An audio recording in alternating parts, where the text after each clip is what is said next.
सर्दी की वो रात जब पूरा गांव रजाई में दुबका पड़ा था, एक झोंपड़ी में बैठी छोटी सी लड़की अपने पेट की आग से लड़ रही थी। गोरी की माँ को गुजरे कई महीने हो गए थे। पिता का नाम किसी को पता नहीं था।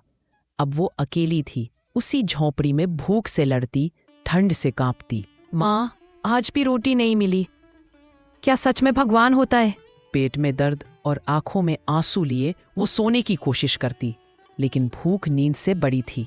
अगली सुबह गोरी गांव के हलवाई काका की दुकान पर पहुंची। काका, 2 दिन से कुछ नहीं खाया, थोड़ा सा बेसन ही दे दो। अरे भाग यहां से, फालतू के बहाने सुन सुनकर तंग आ गया हूं। मुफ्त में खिलाने का ठेका नहीं लिया मैंने। गोरी चुपचाप लौट गई। आंखों से आंसू नहीं, बस लाचारी टपक रही थी। गोरी गांव की उस अम्मा के पास गई जो खुद दूसरों से भीख मांगकर गुजारा करती थी। अम्मा, आपके पास आज कुछ बचा है? बेटी, ये ले ले। मैं तो बुढ़िया हूँ, तू बच्ची है, तुमको पहले पेट भरना जरूरी है। गोरी ने वो 2 निवाले लिए जैसे किसी ने जिंदगी लौटा दी हो। गोरी ने तय किया कि गांव में काम मांगेगी। वह सीधे चौधरी के पास गई। चौधरी जी, कुछ काम चाहिए, मैं मेहनत करूंगी, पोछा सफाई कुछ भी। काम? तू? अरे नासपीटी, तुझे तो देखकर ही अपशगुन हो जाता है। मेरे दरवाजे पर दोबारा मत दिखना। गोरी ने कुछ नहीं कहा, बस नम आंखों से चौधरी को देखती रही, फिर वापस चल दी। गोरी की सहेली बिंदिया उसके पास आई। गोरी, माँ ने मना किया है तुझसे बात करने को, लेकिन मुझे फर्क नहीं पड़ता, तू मेरी सच्ची दोस्त है।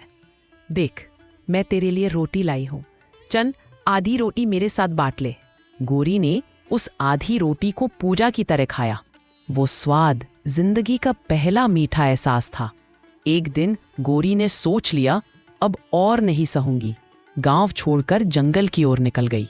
रास्ते में कुछ बेर तोड़े, कुछ पत्ते चबाए, लेकिन थक कर पेड़ के नीचे बैठी ही थी कि एक तेज हवा चली और एक रोशनी चमकी। गोरी, क्यों रो रही हो? मैं भूखी हूं और अनाथ भी।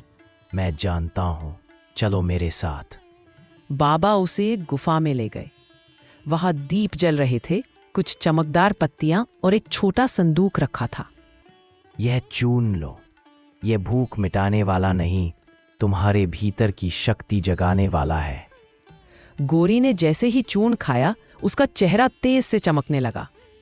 अब तुम जहां हाथ लगाओगी वहां हरियाली, भोजन और सुख होगा, लेकिन याद रखना, इसका उपयोग सिर्फ दूसरों के लिए करना। गोरी गांव लौटी।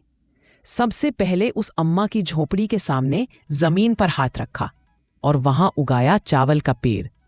फिर बिंदिया के घर के पास उसने हाथ रखा और वहां गेहूं की बालियां लहराने लगी। अब हर कोई गोरी की तरफ देखने लगा। वो लड़की जो कल तक भूख से रोती थी, आज गांव को रोटी दे रही थी। गोरी ने एक भोजनशाला शुरू की जहां हर गरीब को मुफ्त खाना मिलता। वो बच्चों को पढ़ाती, बड़ों की मदद करती। बेटी गोरी, हमने तुझे कभी समझा नहीं, माफ कर दे। गलती सबसे होती है चौधरी जी, अब हम सब मिलकर इस गांव को भूख से आजाद करेंगे। अब गोरी को सब देवी गोरी कहने लगे थे, लेकिन गोरी ने कहा, मैं कोई देवी नहीं, मैं वही भूखी बच्ची हूं जिसे किसी ने सिर्फ एक निवाला और थोड़ा प्यार दिया था। भूख से निकला भरोसा और भरोसे से निकली क्रांति, यही थी गोरी की कहानी।